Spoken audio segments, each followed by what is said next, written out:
special friends! Welcome back to our channel, especially Samfa. And for today's video, we will going to cook another lutong bahay recipe. And it's a stir-fried teriyaki chicken. So, if you're new to our channel, please subscribe below. Halika, lutuin na natin.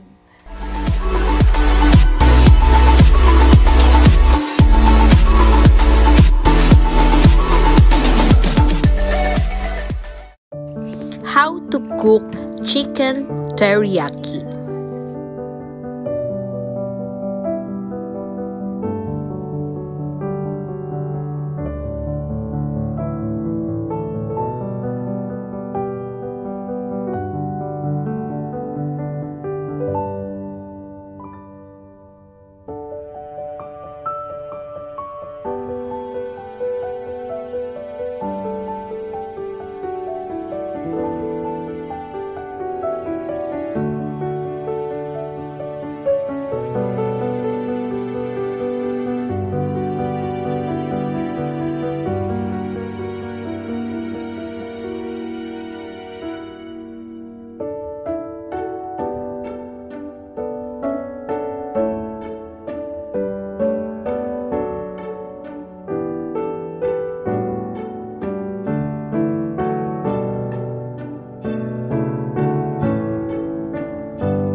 I hope you enjoyed watching our lutong bahay recipe for today, which is chicken teriyaki. Please do subscribe, like, and smash the bell button notification below. Thank you for watching. Bye! See you in our next video.